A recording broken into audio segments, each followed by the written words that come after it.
Hello aspirants, this is part 3 of the 2025 PYQ in-depth analysis.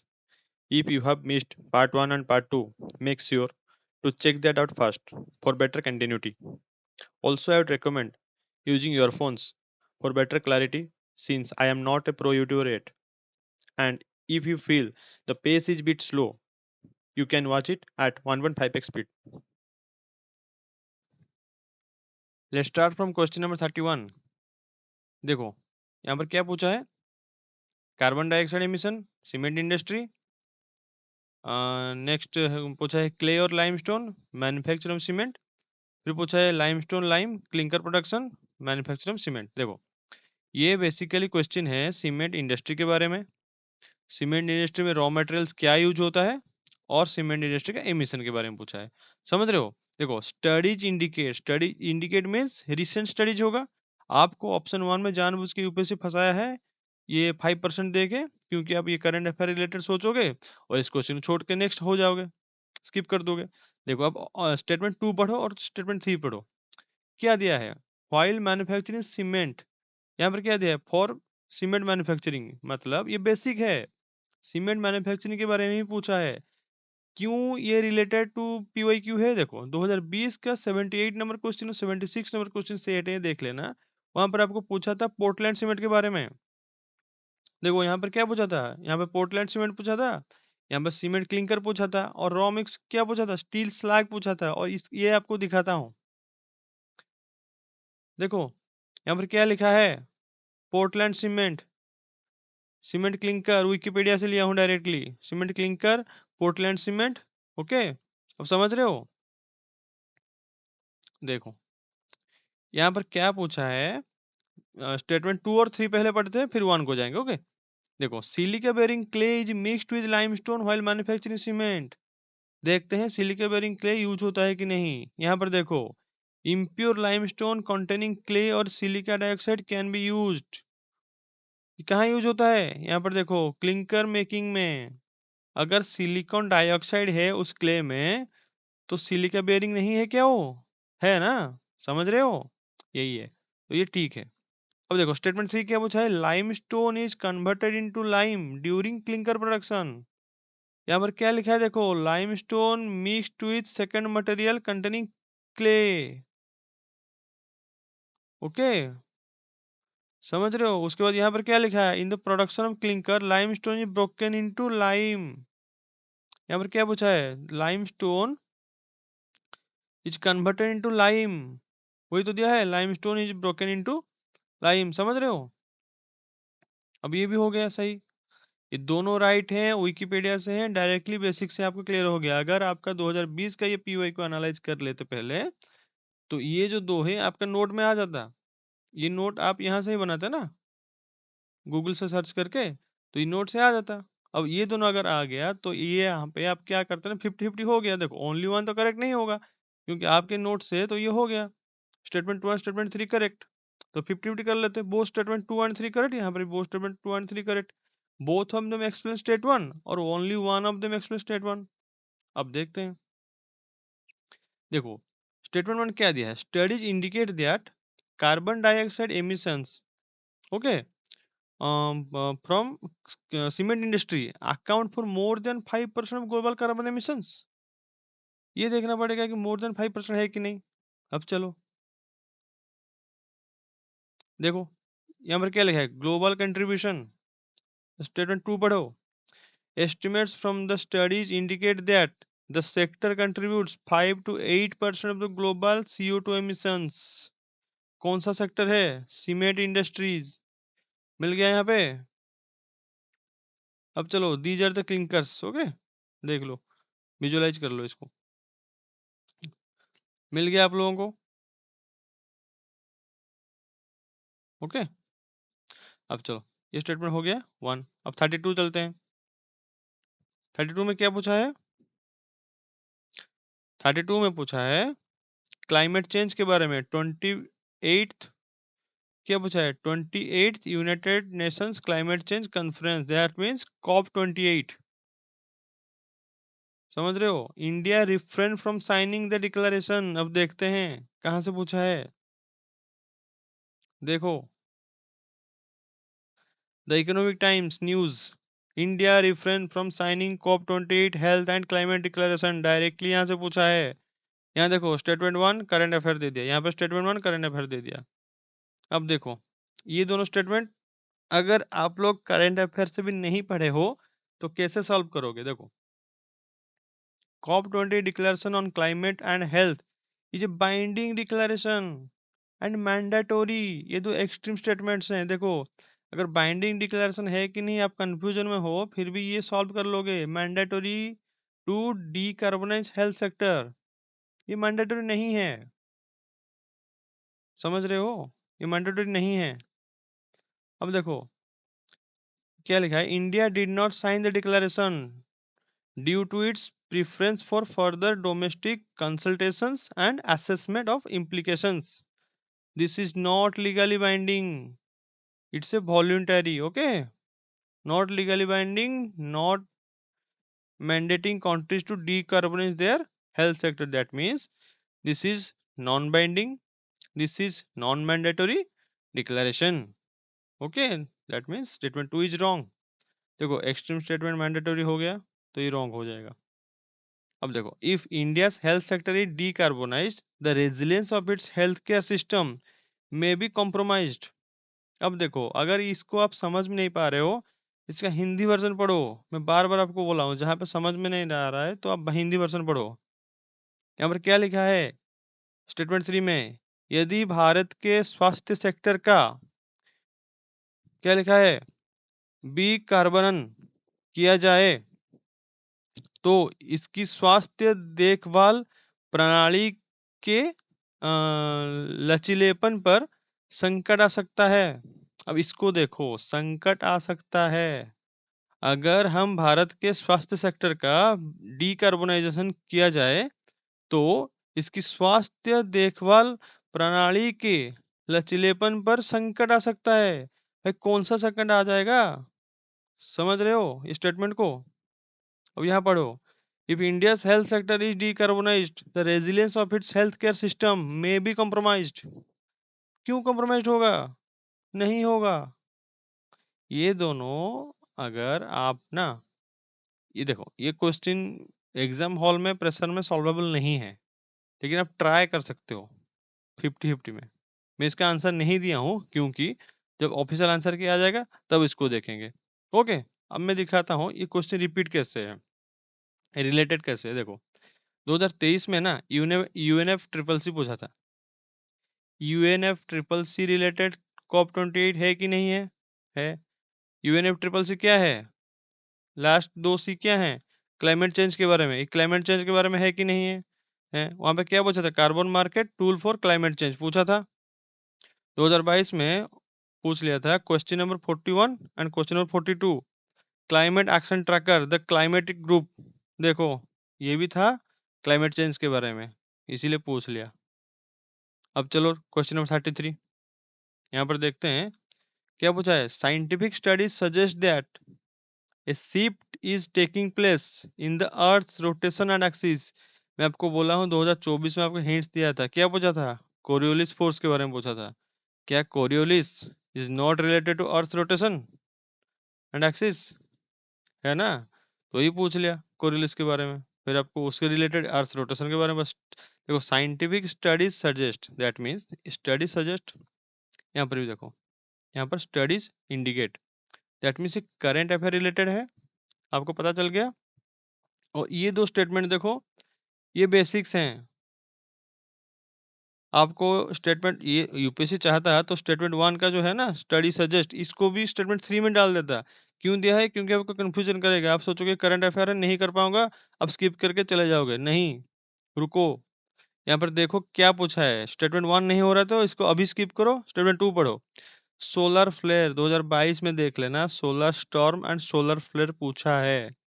अगर आप 2022 का PYQ का नोट बनाते कि सोलर फ्लेयर का मैं नोट बना लूँ, उसमें आपको क्या मिल जाता? देखो मैं बताता हूँ। आपको ये नासा का वेबसाइट मिल जाता। नासा को फॉलो करो ना। देखो आउटर स्पेस के बारे में है, आउटर एटमॉस्फेयर आउटर स्पेस के बारे में, तो नासा को फॉलो करो। यहाँ पर क्या लिखा है नासा में? These powerful eruptions can generate any और ऑल ऑफ द फॉलोइंग। देखो सोलर फ्लेयर के बारे में दिया है और कोरोनल मास इजेक्शन यहाँ पे लिखा है। ओके, और यहाँ पे देखो क्वेश्चन क्या पूछा है। देखो solar flare and associated coronal mass ejection bombarded the earth outermost atmosphere with tremendous amount of energy. ये ट्रेमेंडस देख के कंफ्यूज मत होना, ये सही है। क्यों सही है? देखो,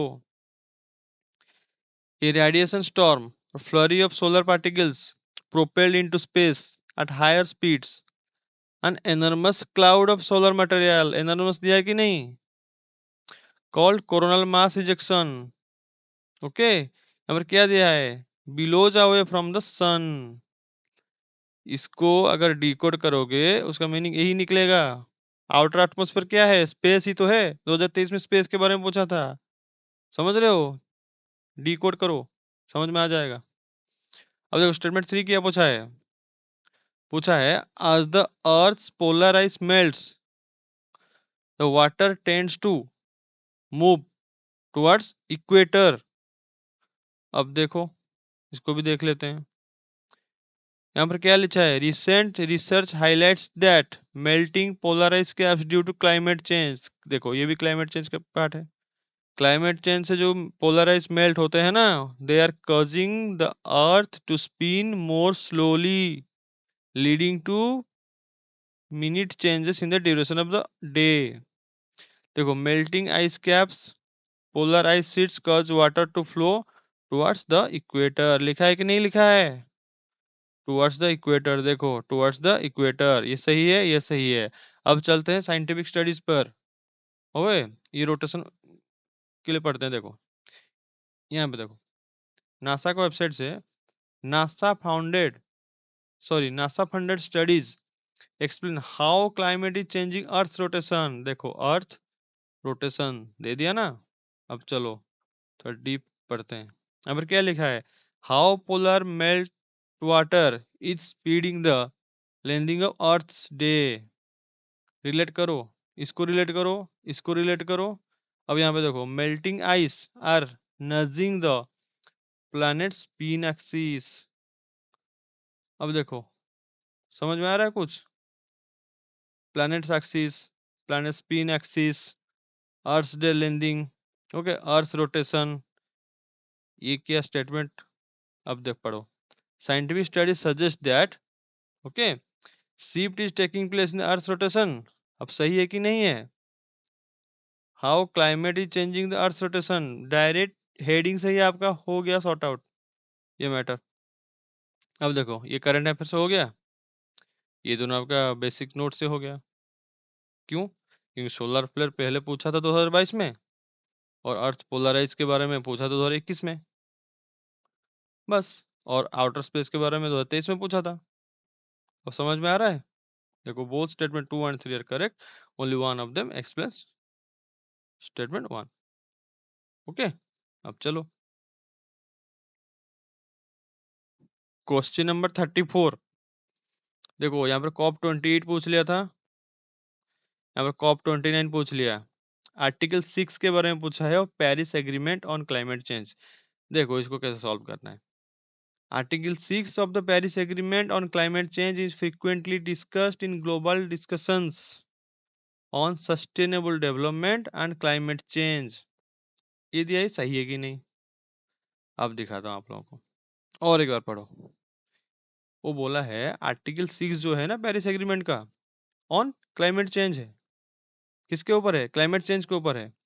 is frequently discussed, yes frequently discuss in global discussion, yes global leaders are discussing on sustainable development and climate change.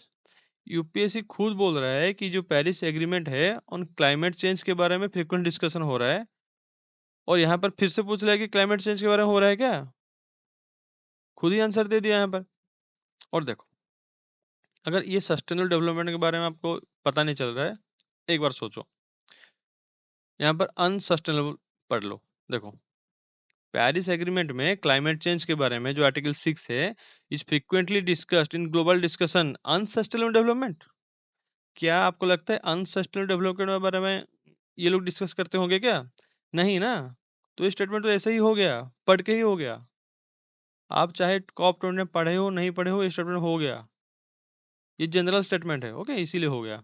अब देखो, article 6 of the Paris agreement on climate change sets out the principles of carbon market.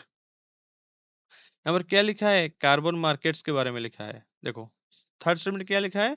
Article 6 of the Paris agreement on climate change intends to promote inter country non market strategies to reach their climate targets. ये थोड़ा question को ना, ये option जो है statement 3 को, ये थोड़ा जानबूझ के ऐसे ही पूछा है आप लोगों को। देखो, मैं दिखाता हूँ। यहाँ पर लिखा है कार्बन मार्केट के बारे में, आर्टिकल 6 के बारे में, प्रिंसिपल्स ऑफ कार्बन मार्केट। यहाँ पर क्या लिखा है? Promote inter country non market के बारे में। देखो, नॉन मार्केट और कार्बन मार्केट पढ़ लेते हैं। अब देखो, ये है article 6 of the Paris agreement. Okay, क्या लिखा है? International cooperation to tackle climate change, ये भी क्लाइमेट से रिलेटेड है। To unlock financial support for developing countries, मतलब इंटर कंट्रीज। अब देखो, आर्टिकल 6.2, 6.4 और 6.8 क्या बोलते हैं। यहाँ देखो, आर्टिकल 6.4 में क्लोजली लिखा है हाई क्वालिटी कार्बन क्रेडिट्स। क्या carbon credits not related to carbon market? Yes, okay, so this is right.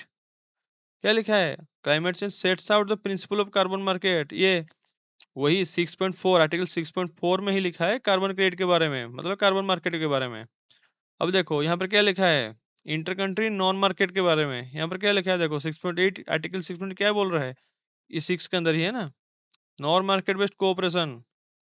यहाँ पर देखो, नॉन मार्केट लिखा है। सिर्फ कोड वर्ड देखो, इतना पढ़ने का जरूरत नहीं है। कोड वर्ड है तो सही मार्क के आओ, कार्बन मार्केट है तो सही मार्क के आओ। देखो, कार्बन मार्केट है, सही मार्क के आओ, नॉन मार्केट है, सही मार्क के आओ। कुछ ज्यादा सोचने का नहीं है। देखो, both statement 2 and 3 are correct and both of them explain statement 1। कैसे एक्सप्लेन करते हैं? क्योंकि बोथ आर अंडर आर्टिकल 6, इसीलिए एक्सप्लेन करते हैं। समझ रहे हो? अब चलो, क्वेश्चन नंबर 35। यहाँ पर क्या लिखा है? Nature solution finance hub for Asia and Pacific, which one of the following launch the nature solution finance hub for Asia Pacific. अब देखो, ये क्वेश्चन ना आप लोग लॉजिकल गेस से भी कर सकते हो।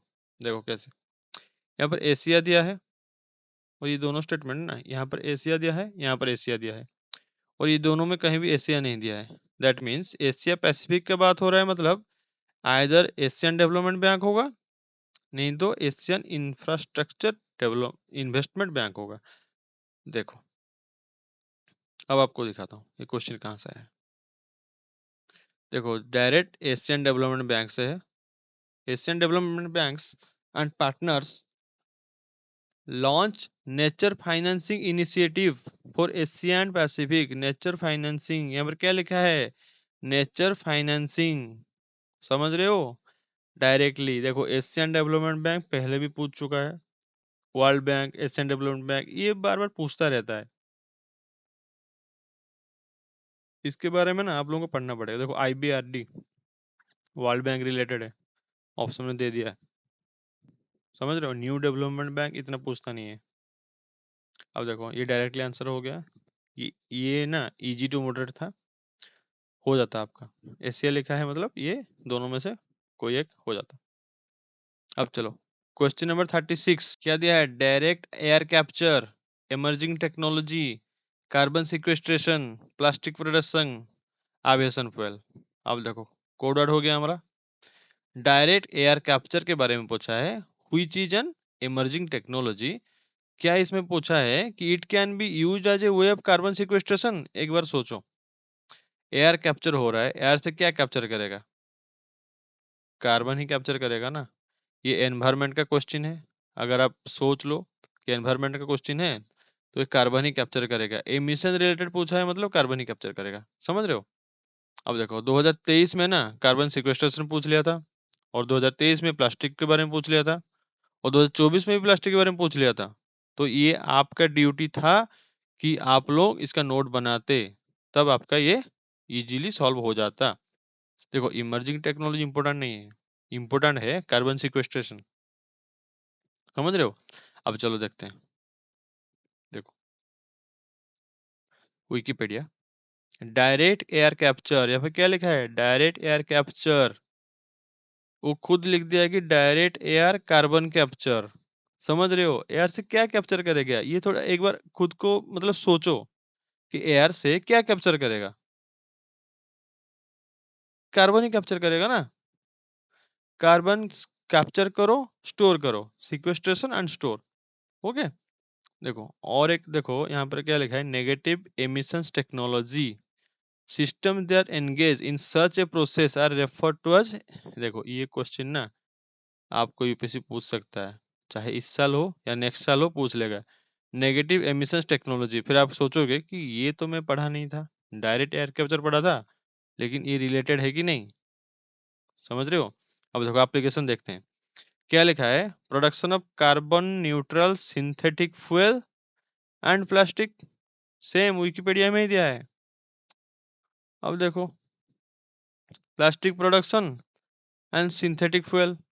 देखो plastic production and synthetic fuel. UPSC examiner भी विकिपीडिया देखता है, इसका मतलब है। ओके चलो। अब देखो कैन भी लिखा है, कैन भी लिखा है, कैन भी लिखा है। तो ये आप लोग सोचोगे कि तीनों सही करके आता है, ये आपका हो जाएगा। ओके। फिर भी नॉलेज से देखो, मेरा टारगेट है पहले नॉलेज, उसके बाद एलिमिनेशन टेक्निक, और नॉलेज फर्स्ट।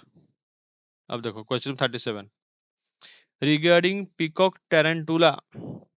देखो और गुटी लिखा है ना, गुटी कहाँ पे, आंध्र प्रदेश। अब देखो मैं आपको बोला था कि 2022 में स्पाइडर के बारे में पूछा है। अगर स्पाइडर के बारे में पूछा है तो it's your duty to know about spider. अगर वहां पे आप लोग ना स्पाइडर सर्च कर लेते तो आपको इतना पता होता कि स्पाइडर इज ए ओमनिवरस या कार्निवरस या हर्बिवरस। अब देखो ओमनिवरस क्या है, ओमनिवरस क्या है ना, जो बोथ फूड है। बोथ फूड क्या है, मीट भी खाते हैं और plant, that means plant and animal जो दोनों कंज्यूम करते हैं, ओमनिवरस है। कार्निवरस क्या है, जो सिर्फ मीट खाते हैं, जैसे टाइगर एंड लायन। हर्बिवरस कौन है, जैसे जो प्लांट खाते हैं, जैसे काव और डियर। अब देखो हर्बिवरस कौन है, काव और डियर। यहाँ पर है ह्यूमन बियर, यहाँ पे है लायन टाइगर। ओके। अब चलो यहाँ पे क्वेश्चन क्या पूछा है, क्वेश्चन पूछा है peacock tarantula is a omnivorous crustacean. Confuse क्या है, देखो सब जगह ऑप्शन वन में आपको कंफ्यूज किया है। देखो यहाँ पर ऑप्शन वन में कंफ्यूज किया है, यहाँ पे देखो, यहाँ पर ऑप्शन वन में, यहाँ पर ऑप्शन वन में, ऑप्शन वन में ही कंफ्यूज किया है, ताकि आपको स्किप करो आगे बढ़ो। लेकिन नहीं करना है, ऑप्शन वन को अगर समझ में नहीं आ रहा है तो टू और थ्री को पढ़ो। उसके बाद आप लोग एलिमिनेशन टेक्निक यूज करो, 50-50 कर लो कि एलिमिनेशन करके। ओके। देखो ओमनिवरस पूछा है, ओमनिवरस कब पूछा था, 2023 में एक बार पूछा था। तो अगर यहाँ पर भी आप 2023 के नोट बना लेते कि what are the omnivorous species and what are the crustacean species. तो अगर क्रस्टेशियन में आप यहाँ इतना भी जान लेते कि spider is not a crustacean, तो एक क्वेश्चन आपका इजीली हो जाता, चाहे आप जानो कि ओमनिवरस है या नहीं है। अब देख लेते हैं। देखो दिस इज द पीकॉक टरंटोला। क्यों पीकॉक टरंटोला बोला जाता है, क्योंकि ये देखो पीकॉक जैसा है ना इसका कलर, समझ रहे हो, इसीलिए बोला जाता है। देखो peacock tarantula Gooty tarantula spider है, not a crustacean. It belongs to क्या है, आर्चनीड क्लास। ओके। और क्रस्टेशियन क्या होते हैं, क्रैब्स होते हैं, लॉबस्टर्स होते हैं, ये होते हैं। And not an omnivorous. समझ रहे हो, ये ओमनिवरस नहीं है, it's a arboreal and critical endanger. अब पता चला क्यों पूछा, because peacock tarantula is critically endanger species. UPSC वहां से पूछा है कि जो क्रिटिकली एंडेंजर्ड है और न्यूज पे है उसको देखो। ये बहुत पुराना न्यूज है, ऐसा नहीं है कि अब 1-2 साल का है, पुराना न्यूज है। लेकिन आप अगर स्पाइडर को देख लेते पहले और क्रस्टासियन देख लेते, ओमनिवरस देख लेते, तो ये तो ऑप्शन वन तो आपका एलिमिनेशन हो जाता। समझ रहे हो। और एक आपको जनरल नॉलेज बताऊं। देखो ये स्पाइडर वेब आप लोग घर पे भी देखे हो कि नहीं देखे हो। स्पाइडर अपना वेब इतना मेहनत से बनाता है, किसके लिए, फॉर फूड। क्या खाता है? देखो, इंसेक्ट्स खाता है, इंसेक्ट्स, इंसेक्ट्स। और इंसेक्ट्स जो खाता है और क्या है, कार्निवोरस तो है। समझ में आया अब लोगों को कैसे जनरल नॉलेज आप यूज किए? मैं आपको बोला हूँ, आपका सराउंडिंग जो है देख लेना। घर पे स्पाइडर है तो स्पाइडर के बारे में देख लो कि वो क्या खाता है। अगर मान लो, मैं बोल रहा हूँ, अगर वो हर्बीवोरस होता, समझ लो, हर्बीवोरस होता, क्यों इतना मेहनत करके इतना बड़ा स्पाइडर वेब बनाता? समझ रहे हो? वो तो घास घूस खा लेता ना। दिमाग लगाओ। अब चलो option number 2। Its natural habitat is India is only limited to some forest areas. Only लिखा है, कंफ्यूज मत होना। क्यों? अगर आपको पता चलता है कि this is A critically endangered species, तो ये ओनली में आप कंफ्यूज नहीं होंगे। क्रिटिकली एंडेंजर्ड है मतलब ये स्पेसिफिक एरिया में ही दिखता होगा। समझ रहे हो? Limited to some forest area, some भी लिखा है मतलब ये सही होगा। अब देखते हैं कहाँ मिलता है ये। अब देखो यहाँ पर क्या लिखा है, यहाँ पर लिखा है natural habitat extremely limited, found only in few deciduous forest area near गुट्टी आंध्र प्रदेश। अगर आपको पता होता कि गुट्टी आंध्र प्रदेश में है, जो साउथ इंडियंस में से है ना, उनको पता होता कि गुट्टी आंध्र प्रदेश में है। अगर गुट्टी नाम से ही टैरेंटुला है, दैट मीन्स ये एक स्पेशल स्पेसीज होगा जो कि वहीं पे ही मिलता होगा। दैट इज आइदर वो एंडेंजर्ड होगा, नहीं तो क्रिटिकल एंडेंजर्ड होगा। समझ रहे हो? अब चलो, in its natural habitat it is an arboreal species. Yes, spider is a arboreal species. देखो यहाँ पर लिखा है ना, is arboreal meaning it lives on trees. जो ट्री में रहते हैं उसको आर्बोरियल बोलते हैं। अब चलो नेक्स्ट क्वेश्चन। समझ में आ गया ना आपको? इसमें क्या है, ऑप्शन 1 इनकरेक्ट है, ये दोनों करेक्ट है। देखो, हो गया। अब चलो क्वेश्चन नंबर 38। फिर से कार्बन डाइऑक्साइड पूछ लिया, एमिशन पूछ लिया। देखो कार्बन डाइऑक्साइड कितना बार पूछा है, 2020 में, 21 में, 22 में, 23 में, 24 में, हर साल पूछ रहा है। और इस साल भी पूछेगा कार्बन डाइऑक्साइड एमिशन के बारे में। कुछ पढ़ो ना पढ़ो, कार्बन डाइऑक्साइड पढ़ो। दैट मीन्स एनवायरमेंट में मैं आपको बोल रहा हूँ, पॉल्यूशन और बायोडाइवर्सिटी, ये दोनों चैप्टर से क्वेश्चन आएगा ही आएगा, मस्ट आएगा। देखो स्पेसीज के बारे में ना आप इतना सारा स्पेसीज नहीं पढ़ पाओगे, उससे अच्छा है पॉल्यूशन और बायोडाइवर्सिटी पढ़ो, ये दोनों बहुत इंपॉर्टेंट है। और कन्वेंशन कॉन्फ्रेंसेस ये सब। अब देखो यहाँ पर क्या दिया है, फिर से आपको देखो ट्रैप में फंसाया है। ये करंट अफेयर से रिलेटेड है और ये दोनों क्या है, बेसिक से। मैं इसको बेसिक से सॉल्व करके दिखाऊंगा। देखो, in terms of carbon dioxide emissions from fuel combustion कहाँ होता है, हेवी इंडस्ट्रीज में। India rank second in Asia Pacific, किसमें, कार्बन डाइऑक्साइड एमिशंस में। अब एक बात बताओ, एशिया पैसिफिक रीजन में बताया है, इंडिया रैंक सेकंड, तो फर्स्ट कौन होगा? चाइना ही होगा। जैसे पॉपुलेशन में चाइना इंडिया ही रेस कर रहे हैं।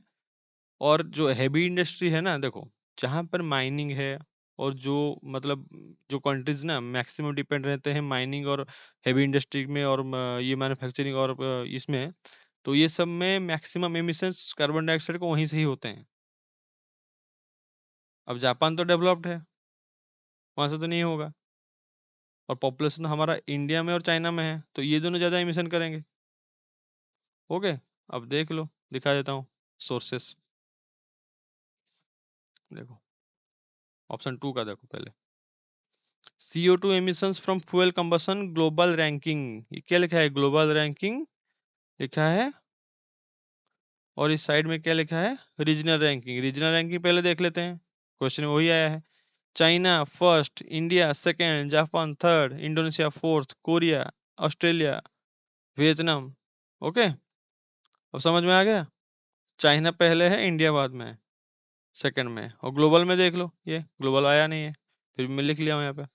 अब देखो यहाँ पर क्या लिखा है, ऑप्शन 1 में carbon dioxide emissions in India are less than 0.5 ton CO2 per capita CO2 emissions के बारे में पूछा है।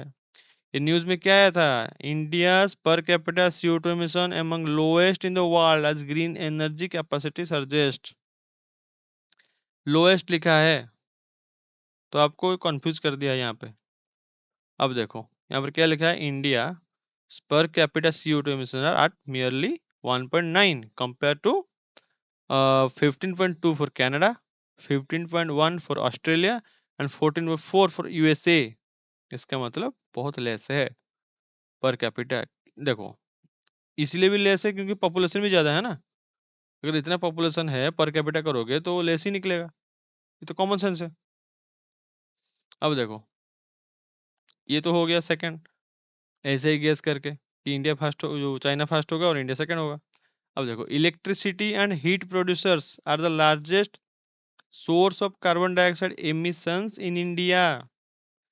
अब देखो मैं आपको बता रहा हूँ ये कैसे जनरल नॉलेज से सॉल्व होगा। इलेक्ट्रिसिटी प्रोड्यूसर्स, इलेक्ट्रिसिटी प्रोडक्शन कौन करता है, thermal power plant. Thermal power plant क्या यूज करते हैं, फॉसिल फ्यूल्स। फॉसिल फ्यूल से क्या इमिट होता है, कार्बन डाइऑक्साइड। समझ रहे हो। और देखो हीट प्रोड्यूसर, हीट प्रोड्यूस कहाँ से होता है, steel and cement industries, blast furnace होते हैं, यहाँ पे क्लिंकर प्रोडक्शन होता है। हीट प्रोड्यूसर्स, ये कुछ पढ़ो ना पढ़ो इंडस्ट्रीज के बारे में ना, आपको thermal power plant, steel and cement, ये तीनों पढ़ना है, लिख लो। समझ रहे हो, कुछ पढ़ो ना पढ़ो ये तीनों पढ़ना है, thermal power plant, steel and cement. देखो थर्मल पावर प्लांट हर साल पूछता है, रिलेटेड बताता हूँ। कभी पूछ लेता है इलेक्ट्रोस्टैटिक प्रेसिपिटेटर, पूछ लेता है फ्लाई ऐश के बारे में, फ्लाई ऐश के कंटेंट क्या है, उसमें सल्फर है कि नहीं। अब एक नया क्वेश्चन आपको दे देता हूँ हिंट्स। सल्फर, एक नया टेक्नोलॉजी आया है जो थर्मल पावर प्लांट को मैंडेटरी बना रहे हैं गवर्नमेंट, कि आप लोग वही करो, जो चिमनी से उनका जो फ्लू गैस निकलता है ना, उसके लिए फ्लू गैस डीसल्फरेशन टेक्नोलॉजी, इसको पढ़ने ला।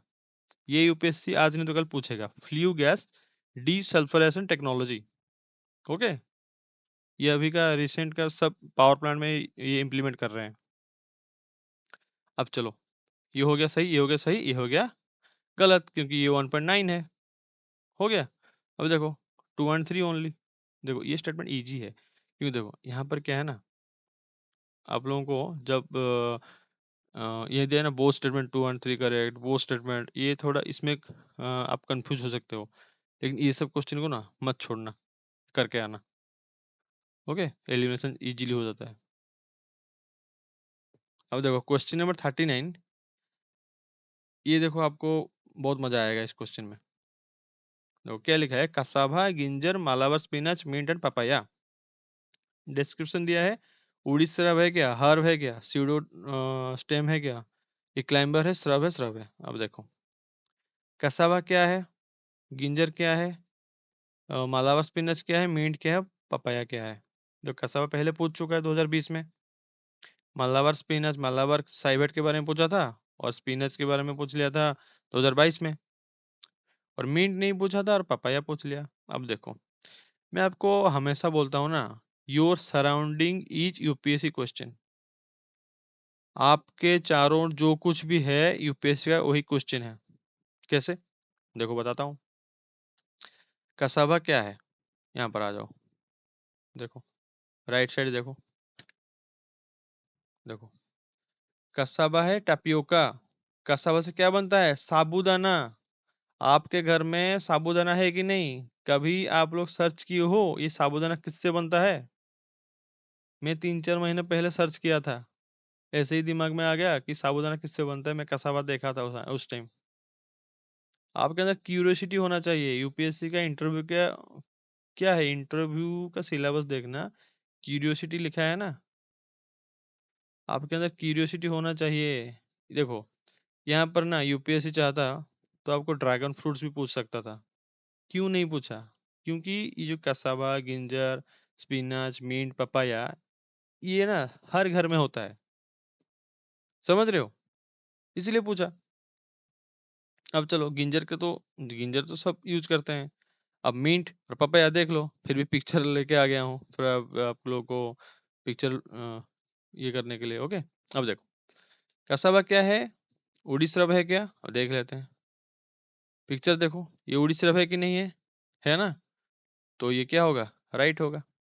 अब देखो गिंजर के बारे में क्या पूछा है, हर्ब है एंड स्यूडोस्टेम है। ये हर्ब है कि नहीं आपको लोग भी पता है, गिंजर, क्योंकि गिंजर ये कॉमन सेंस है, गिंजर इज ए हर्ब, अब सीडोस्टेम है कि नहीं देख लेते हैं। गिंजर इज ए हर्बी, क्या लिखा है, herbaceous perennial plant, ground portion form a pseudostem, लिखा है कि नहीं सीडोस्टेम। अब मालाबार स्पिनच क्या है देखो, अब मालाबार स्पिनच देखो, मालाबार स्पिनच के बारे में पूछा है ना, देखो ये है मालाबार स्पिनच। इसको ओडिया में बोलते हैं पोई साग और बंगाली में, मायालू बोलते हैं मराठी में, और बचेली कूरा बोलते हैं तेलुगु में। अगर यहाँ पे आप लोग ना 2023 में सिर्फ मालाबार और स्पिनच कैटेगरी के बारे में पढ़ लेते तो आपको आइडिया होता है, समझ रहे हो। ये क्या है, हर्बासियस क्लाइंबर हैं, देख लेते हैं। मालाबार स्पिनच हर्बासियस क्लाइंबर है कि नहीं, Malabar spinach is a succulent herbaceous climbing vines, okay. अब क्या है, ये सही है। गिंजर क्या है, स्यूडोस्टम सही है, ये भी सही है। अब मिंट एनुअल श्रब है कि नहीं देखते हैं, पपाया वुडी श्रब है कि नहीं, देखो पपाया वुडी श्रब तो नहीं है। ये आपको ये पता है, जो पपाया है ना उसका ट्रंक क्या होता है, सॉफ्ट होता है, होलो होता है, आप सब जानते हो। इसको तो रॉन्ग आराम से आप एलिमिनेट कर सकते थे ना, 5 को, समझ रहे हो। अगर 5 को कर लेते हैं तो उसका मीट देखो, एनुअल श्रब। आप मीट को एनुअल श्रब देखे हो कभी, मीट कब मिलता है, ठंड के मौसम में आज ज्यादा मिलता है, नॉट ए एनुअल श्रब, समझ रहे हो। ये सब कॉमन सेंस है। ओनली 3 होगा, फर्स्ट सेकंड और थर्ड, ओके। अब चलो question number 40, with reference to the planet earth, देखो reference to planet earth consider the following, ये ऑक्सीजन रिलेटेड थीम है, देखो ऑक्सीजन के बारे में पूछा, ऑक्सीजन, यहाँ पर देखो ऑक्सीजन, वर्ल्ड ऑक्सीजन, यहाँ देखो एटमॉस्फेरिक ऑक्सीजन। क्या पूछा है, rain forest produce more oxygen than that of produce oxygen oceans.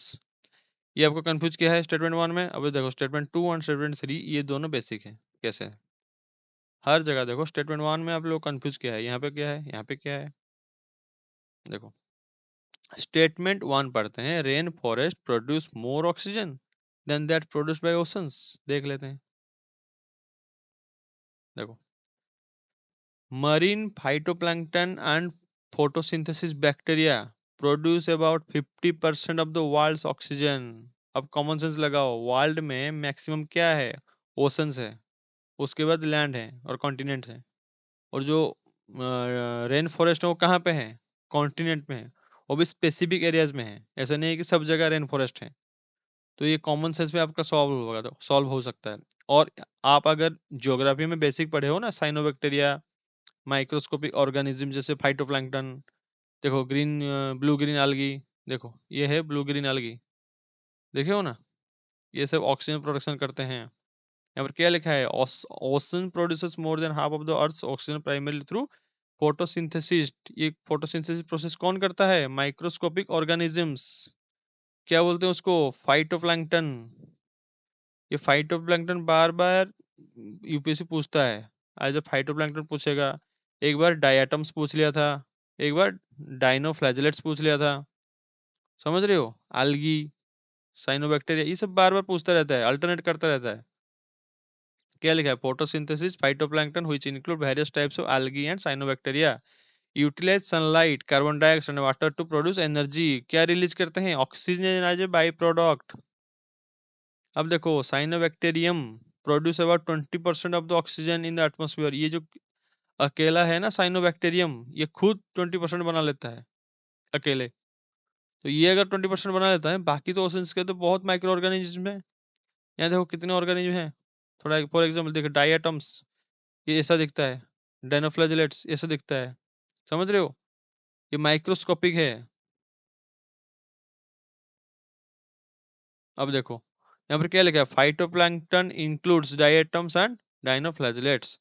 अब देखो marine phytoplankton and photosynthetic bacteria produce about 50% world oxygen, yes हम लोग स्टेटमेंट देख लिया ना, ये सही है। ब्लू ग्रीन की पूछा था पहले से। वेल ऑक्सीजनेटेड सरफेस वाटर, देखो क्या पूछा है, अच्छे से समझो, वेल ऑक्सीजनेटेड सरफेस वाटर पूछा है, not deep water, surface water contains several folds higher oxygen than that of atmospheric air। अब हम बचपन से पढ़ते आए हैं कि एटमॉस्फेयर में जो एयर है वो 21% है in the form of gaseous stage. Okay. जो वेल ऑक्सीजनेटेड सरफेस वाटर है उसमें जो ऑक्सीजन है ना वो डिजॉल्व ऑक्सीजन है। अब समझो, एक फिश को आप पानी से निकाल लोगे, वो क्यों मर जाती है? क्योंकि उसको चाहिए डिजॉल्व ऑक्सीजन, और हम लोग जो इनहेल करते हैं ना वो गैसियस ऑक्सीजन है। समझ रहे हो? टर्मिनोलॉजी को समझो। इसीलिए उनको डिजॉल्व ऑक्सीजन चाहिए, जो मतलब एक्वाटिक ऑर्गेनिजम्स हैं। ओके। अब देखो क्वेश्चन क्या पूछा है। पूछा है well oxygen surface water contains several fold higher oxygen than that of atmospheric air. Atmospheric air से वहां पे ज्यादा है क्या? नहीं है। क्यों नहीं है? देखो, well oxygen surface water has higher dissolved oxygen compare to the deeper stagnant water, but the atmosphere overall contains more oxygen in total percentage। In total percentage atmosphere में ही ज्यादा होता है। समझ रहे हो? अब चलो देखो यहाँ पर क्या लिखा है। टिपिकली 6 to 14 मिलीग्राम पर लीटर होता है ये डीजल ऑक्सीजन में, है ना? और यहाँ पर क्या लिखा है, वेल ऑक्सीजन सरफेस वाटर में ओनली कंटेन 8 मिलीग्राम ऑक्सीजन पर लीटर, व्हाइल एयर कंटेन्स 210। ज्यादा हुआ ना एयर में? अब समझ में आ गया आप लोगों को?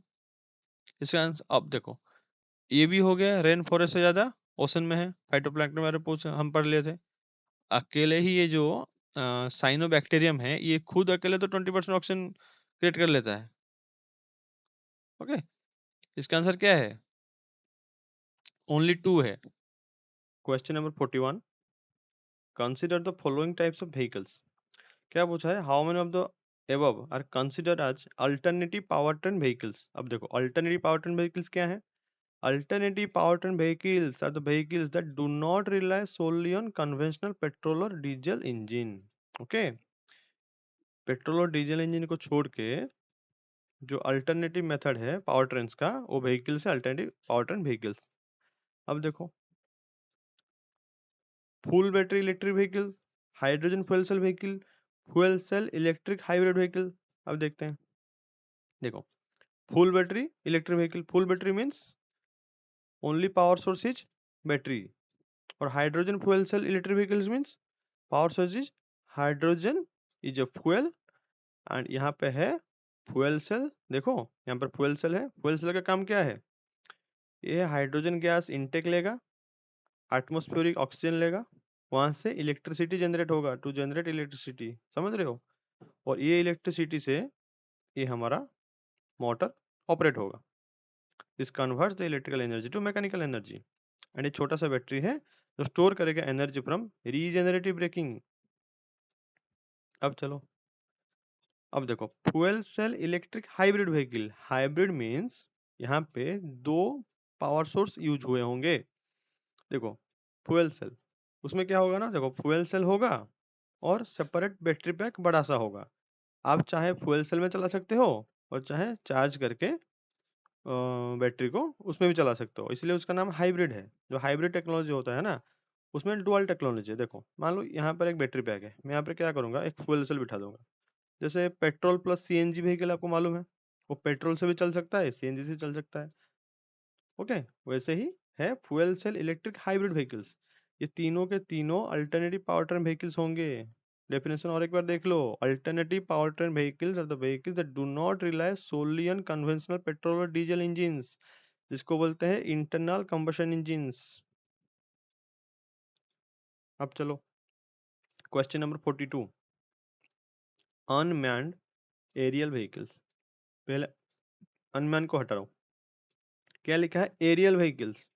क्या aerial vehicles not related aircraft? क्या aerial vehicles not related drone? 2020 में पूछा है, 2023 में और 2024 में पूछ लिया है। अब इसमें नाम चेंज करके अनमैन्ड रख लिया। यहाँ पर देखो 23-24 में इलेक्ट्रिक व्हीकल बार बार पूछता रहता है। Electric vehicles, green hydrogen, fuel cell, ये पूछा है। ये क्वेश्चन नंबर देख लो, क्वेश्चन नंबर 7, 37, क्वेश्चन 60, ये पूछा है यूपीएससी ने। Okay, these are the common items. UPSC asking in the scientific way. देखो यहाँ पर देखो, cigarette butts, eye glass lenses और कार टायर्स, ये सब क्या है, कॉमन आइटम्स हैं। अब देखो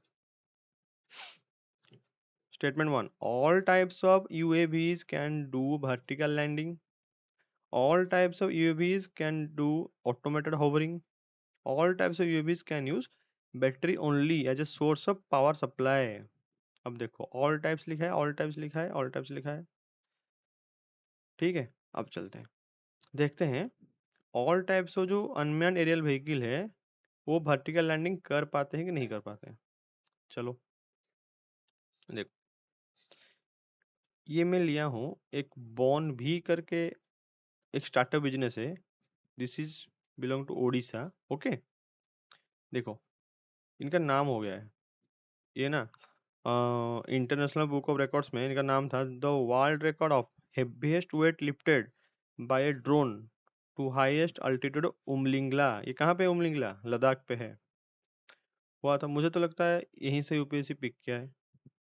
ओके देखो, इंडिया एक्सप्रेस में क्या दिया था, भुवनेश्वर बोनभी aero set to enter US defence aviation space. समझ रहे हो, जैसे च्युइंगम के बारे में एक आया था क्वेश्चन, वहां पर यूपीएससी ने पूछा था च्युइंगम में प्लास्टिक पॉल्यूशन है कि नहीं, पोल्यूटेंट्स। तो वो भी एक स्टार्टअप बिजनेस था बेंगलुरु बेस्ड, वहाँ पे वो लोग च्युइंगम बनाया था जिसमें प्लास्टिक कंटेंट नहीं है। समझ रहे हो। अब देखो उनका वेबसाइट जो बॉन भी है, उनका वेबसाइट में दिया है types of unmanned aerial vehicles and drones.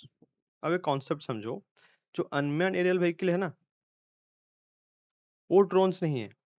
Drones are, all drones are unmanned aerial vehicles, but all the unmanned aerial vehicles are not drones. समझ रहे हो, इसको कॉन्सेप्ट क्लियर करते हैं आगे, चलो अब पढ़ लो। देखो यहाँ मैं दिखा देता हूँ, देखो अनमैन्ड एरियल व्हीकल क्या है, उसका डेफिनेशन है technical term and unmanned aircraft. Drones क्या है, जनरल और पब्लिक टर्म में आप लोग उसको ड्रोन्स बोलते हो।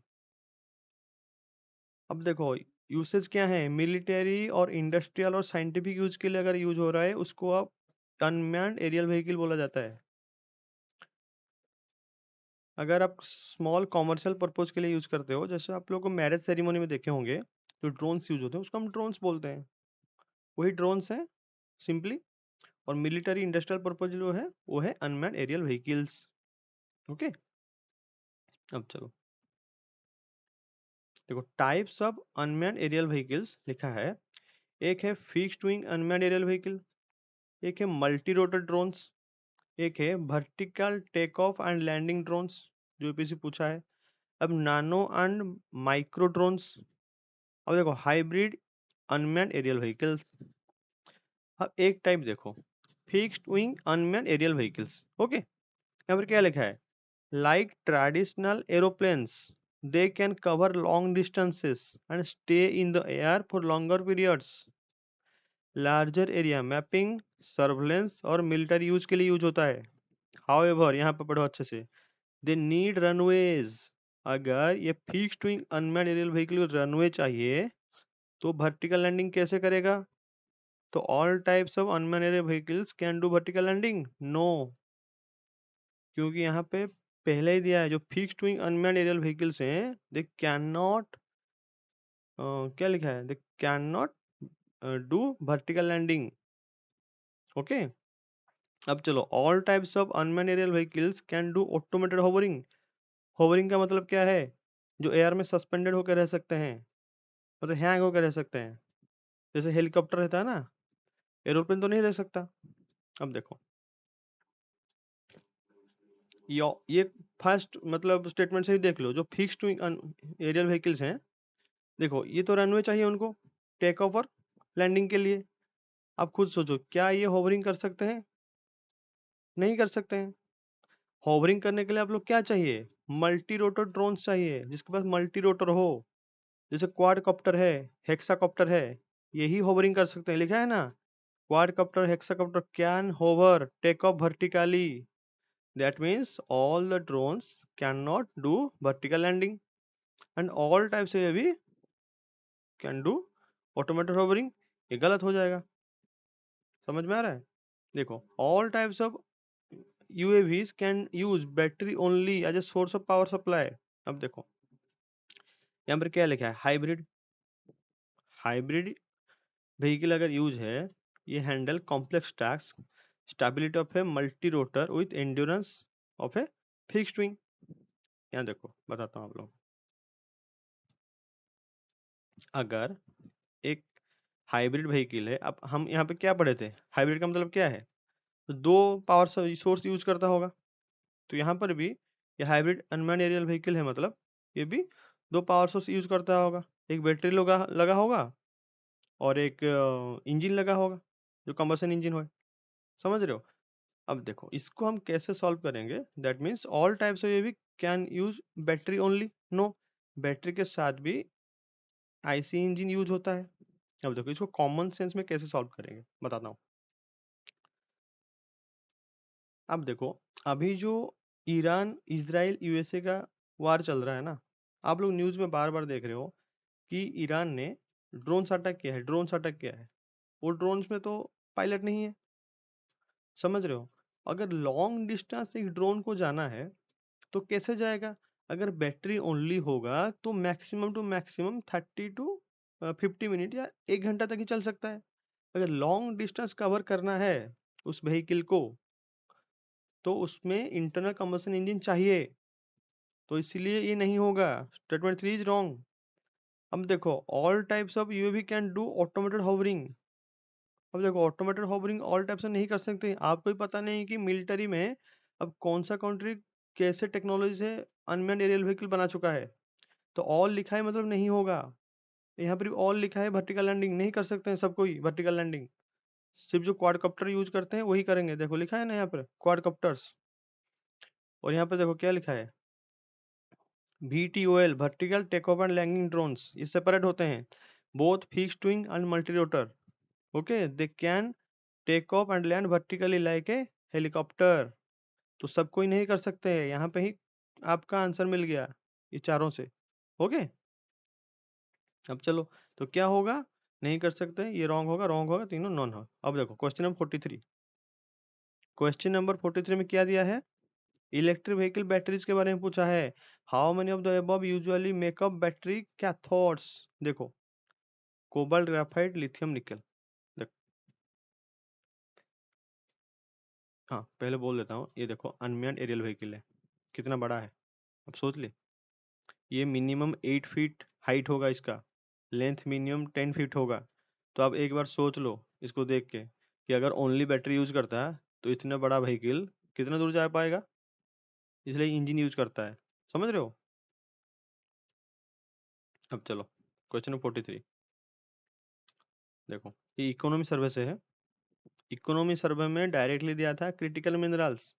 इसके अंदर यहाँ पर देखो, the types of mineral resources used, very type technology, lithium, nickel, cobalt, manganese, graphite are crucial to battery performance। that means battery manufacturing में यूज होता है। यस होता है। कहाँ से लिया है? इकोनॉमी सर्वे से। अब यूपीएससी थोड़ा बियॉन्ड बुक जाके पूछ लिया कि सिर्फ कैथोड के लिए क्या यूज होते हैं। ये क्वेश्चन आपको कंफ्यूज करेगा। अगर सिर्फ पूछता है कि बैटरी यूज के लिए क्या यूज होता है तो ये चारों टिक मार के आ जाओगे, ऑल द फोर। लेकिन यहाँ क्या पूछा है? Only cathodes. अब चलो देखते हैं। देखो यहाँ पर आप लोग देखो, यहाँ क्या लिखा है, cathode is a positive electron of A battery. Okay, critical minerals used in cathode, क्या क्या यूज होते हैं? Aluminium, cobalt, iron, lithium, manganese, nickel, phosphorus. समझ में आ गया? देखो, कोबाल्ट लिया है, लिथियम दिया है, निकेल दिया है। यहाँ पर ग्राफाइट देख रहे हो? नहीं है। तो नहीं है तो नहीं होगा ना। ओके, ग्राफाइट नहीं होगा, ओनली 3 होगा। अब थोड़ा और पढ़ लेते हैं। देखो, एनोड एंड कैथोड के बारे में पढ़ लेते हैं। एक बात याद रखना, जो गाल्वानिक सेल होते हैं ना, उनमें एनोड नेगेटिव और कैथोड पॉजिटिव होता है। जो इलेक्ट्रोलिटिक सेल हैं उनमें एनोड पॉजिटिव और कैथोड नेगेटिव होते हैं। ये याद रखना, कंफ्यूज मत होना। ओके, अब चलो नेक्स्ट क्वेश्चन,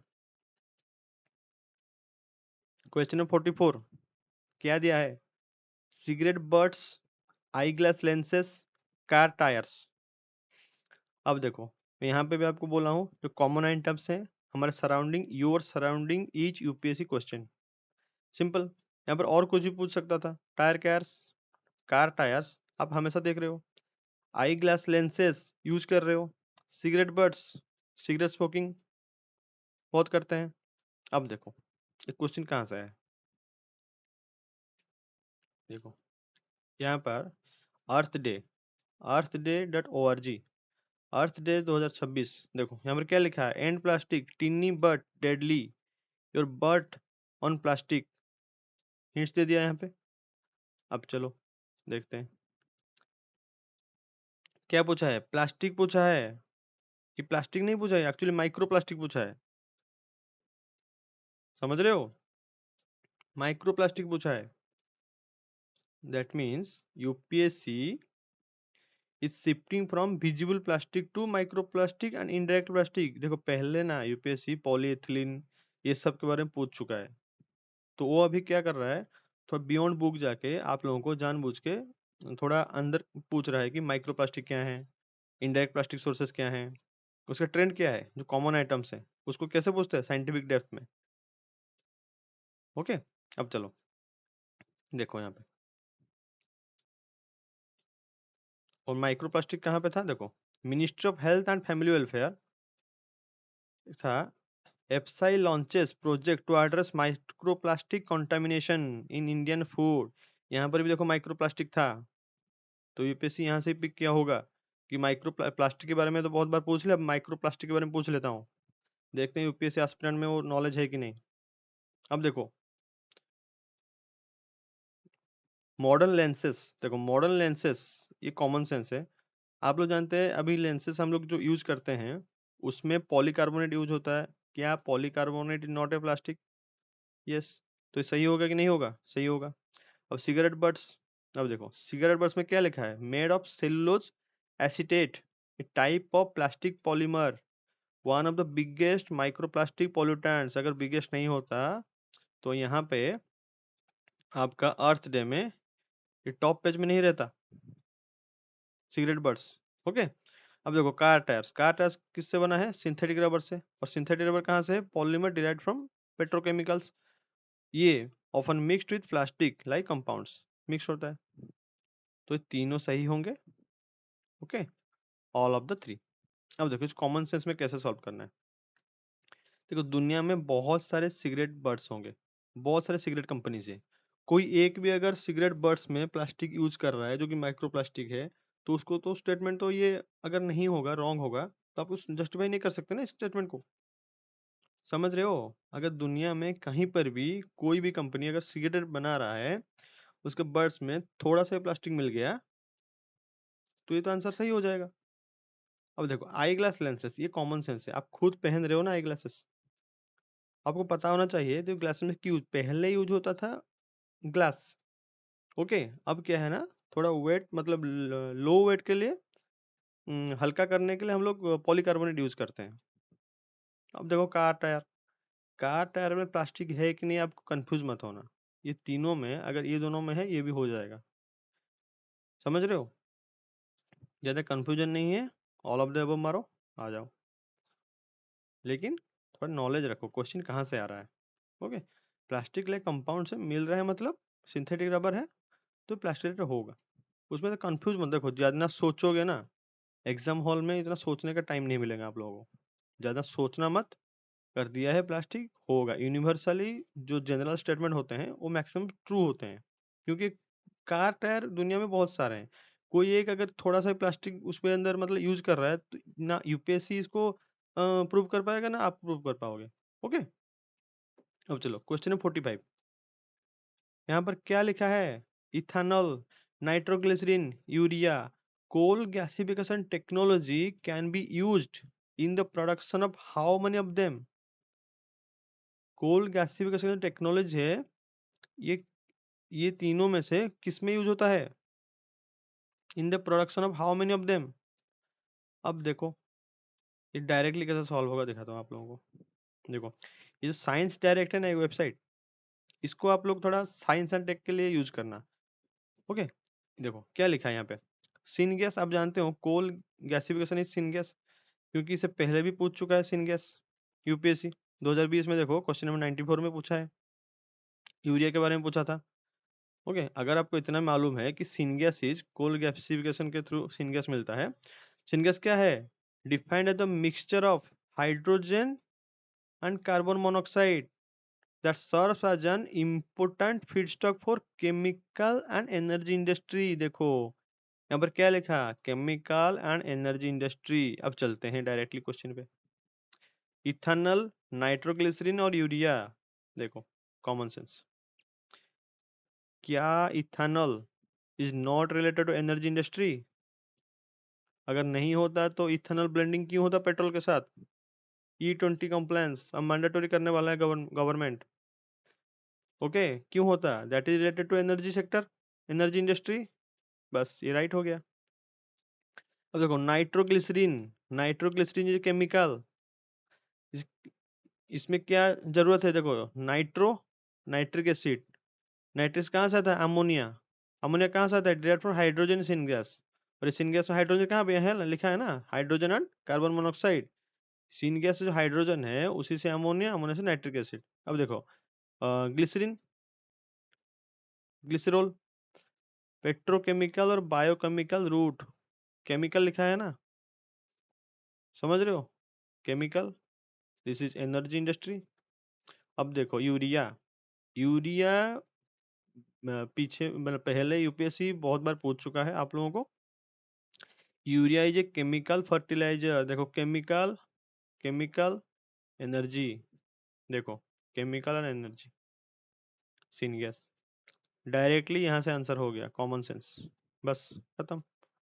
मुझे तो लगता है तीनों ही होगा। ओके, अब यूपीएससी का आंसर की आने के बाद पता चलेगा। अब देखो question number 46, what is the common characteristic of the chemical substances? क्या लिखा है? केमिकल सब्सटेंसेस, समझ रहे हो? यहाँ पे देखो 45 में वही केमिकल के बारे में पूछ लिया, यहाँ पे देखो केमिकल सब्सटेंस के बारे में पूछ लिया। क्या लिखा है? These are alternatives to hydrofluorocarbon refrigerants, explosives, military weapons, high energy fuel, cruise missiles, rocket. अब देखो हाइड्रोफ्लोरोकार्बन जो है ना, this is odd one out, इसको कैंसिल कर दो। क्यों कैंसिल कर दो? देखो weapons, explosives, cruise missiles, rocket, ये रिलेटेड टू ईच अदर है कि नहीं? Cruise missile, weapons, rockets related है कि नहीं? ये तीनों, अब ये तीनों में से कोई एक आंसर होगा। अब देखो CL-20, HMX, LLM 104, 105, क्या लिखा है? CL-20 is advanced weapon, HMX is military standard, LLM 105 है सेफर एक्सप्लोसिव। मतलब ये एक्सप्लोसिव एंड वेपन्स रिलेटेड हैं। यहाँ पर देखो एक्सप्लोसिव एंड वेपन्स रिलेटेड, समझ गए? ये actually question not doable in the exam hall. Okay, ये आप लोग इंटेलिजेंस गेसिंग कर सकते हो, कैसे कर सकते हो? ये ऑड वन आउट हो गया। अब देखो यहाँ पर क्या दिया है, क्रूज मिसाइल वेपन्स, ये पूछ चुका है 2023 में क्रूज मिसाइल। ओके, पहले पूछा है मतलब वो आंसर हो सकता है, आपको मैं हिस्ट्री में भी दिखाया हूँ। अब देखो रॉकेट हम लोग यूज करते हैं। देखो रॉकेट क्या है? Is a unguided propulsion system. Okay, और missile is a guided target hitting system.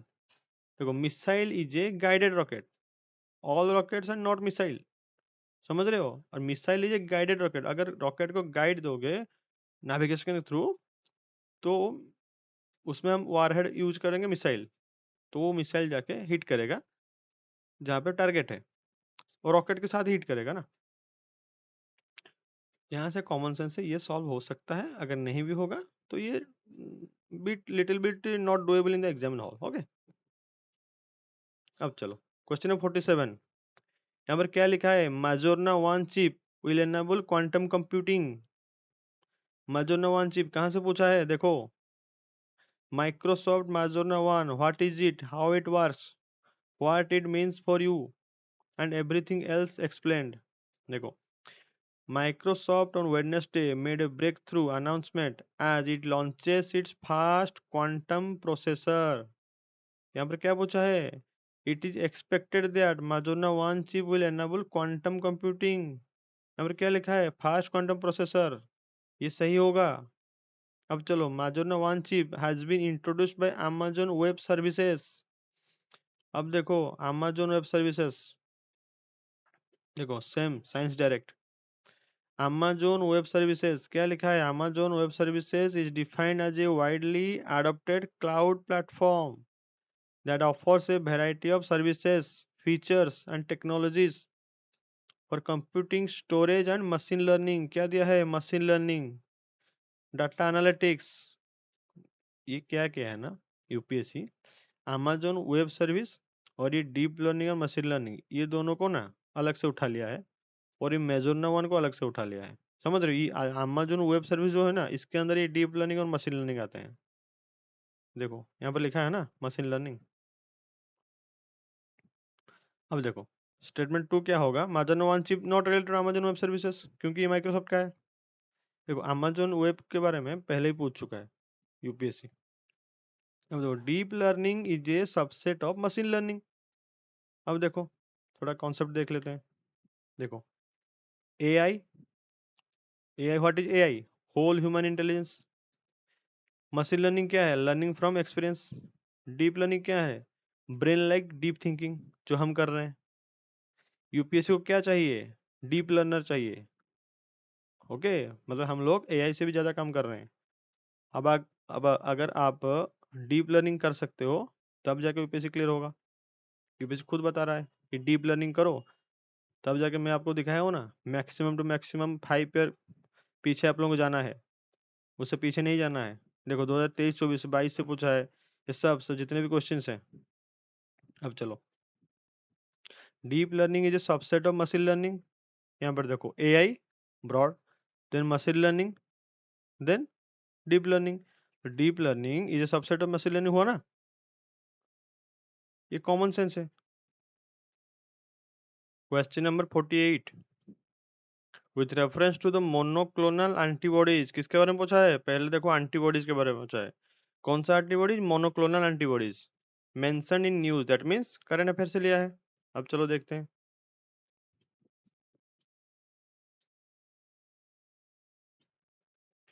The Hindu, Nipah virus outbreak, what are monoclonal antibodies? Monoclonal antibodies are specifically engineered and generated to target a disease. देखो, specifically engineer, कहाँ पे वो engineer हुआ होगा? Laboratory में। और generated, कौन generate किया होगा? ह्यूमन।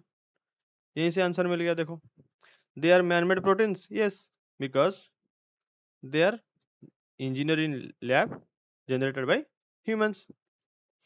अब चलो नेक्स्ट देखो, they stimulate immunological function due to their ability to bind to specific antigens. अब देखो, अगर आपको इतना पता होगा एंटीबॉडीज आर प्रोटीन्स, तो ये आप सही करके आओगे। अगर इतना ही पता होगा एंटीबॉडीज आर इम्यूनोग्लोबुलिन्स, देखो एंटीबॉडीज क्या है? इम्यूनोग्लोबुलिन्स। क्या है? प्रोटीन्स। इतना भी करोगे तो आप यहाँ तक कर सकते हो। देखो, दे स्टिमुलेट इम्यूनोलॉजिकल फंक्शन, यहाँ तक तो सही करके आओगे। अब देखो, ये एंटीबॉडीज का प्रॉपर्टी है। अब मोनोक्लोनल का काम क्या है? Ability to bind to specific antigens. अब देखो, अब मोनोक्लोनल देख लेते हैं। मोनोक्लोनल क्या है? मोनो मीन्स वन और सिंगल, क्लोनल कहाँ से है? क्लोन से। A genetically identical copy of a cell. Monoclonal means produced from a single clone of cell, produced in laboratories using biotechnology designed to mimic natural antibody. देखो, ये monoclonal antibodies क्या करते हैं? Bind to specific antigen. यहाँ पर क्या लिखा है? Ability to bind to specific antigens. Okay, that is right. अब they are used in treating viral infections like that of Nipah virus. अब देखते हैं, they are used in treating viral infection, Nipah virus के लिए use होता है कि नहीं होता है? देखो, यहाँ पर क्या लिखा है द हिंदू में? Nipah virus outbreak, India reaches out to Australia for monoclonal antibodies doses. अगर निपा वायरस के लिए मोनोक्लोनल एंटीबॉडीज यूज नहीं होता, तो इंडिया क्यों ऑस्ट्रेलिया जाता? समझ रहे हो? तो they are definitely used in treating Nipah virus. समझ रहे हो? अब चलो देखो, 2022 में बी सेल टी सेल के बारे में पूछा है। इसका मतलब एंटीबॉडीज क्या हैं? देखो, antibodies produced by B cell, अगर वहां पर आप देख लेते, एंटीबॉडीज के बारे में पढ़ लेते, तो ये ऑप्शन 1 ऑप्शन 2 आपका हो जाता। ओके, एंटीजेंस क्या है? जो पैथोजेंस। ओके, देखो antibodies are Y shaped proteins, क्या है? प्रोटीन से made by B cell to identify neutralize antigens जो pathogens. Okay, foreign substances. Then देखो, मोनोक्लोनल एंटीबॉडीज क्या करते हैं? Neutralize pathogens, activate immune response, developed for viral diseases like Nipah virus. हो गया ना? देखो, न्यूज से लिया है, लेकिन फर्स्ट दो ऑप्शन है वो आपका बेसिक से हो जाएगा, बायोटेक्नोलॉजी से। 2021 में क्या पूछा था? Recombinant vector vaccine. देखो वहां पर वैक्सीन पूछा था, वही वायरल। यहाँ देखो, निपा वायरस पूछ लिया। 2020 में क्या पूछा? न्यूमोकोकल कॉन्जुगेट वैक्सीन पूछा था। ये तीनों यहाँ पे देख लेते हो, ये क्वेश्चन आप सॉल्व कर लेते हो। देखो, बायो साइंस टेक में कुछ पढ़ो ना पढ़ो, बायोटेक्नोलॉजी और आपका बेसिक साइंस मस्ट आपको पढ़ना है। कुछ पढ़ो ना पढ़ो, बायोटेक्नोलॉजी पढ़ना है और डिजीजेस एंड वायरस ये पढ़ना है। ये दोनों चीज आपको पढ़ना है। और कुछ पढ़ो ना पढ़ो फर्क नहीं पड़ता है, ये दोनों तो पढ़ना है, मतलब कॉन्सेप्ट क्लियर करना है। ओके, बायोटेक्नोलॉजी और ये डिजीजेस। अब देखो question number 49, no virus can survive, no virus can infect, no virus can change. अब इसमें से नो हटा दो, ये नो को हटा दो। अब पढ़ो, virus can survive in ocean waters. Ocean water कितना लार्ज है, कितना बड़ा है? आप प्रूव कर सकते हो वायरस सर्वाइव नहीं कर सकता? अगर एक भी वायरस सर्वाइव कर लिया तो ऑप्शन रॉन्ग हो जाएगा। समझ रहे हो? देखो, oceans are actually full of viruses.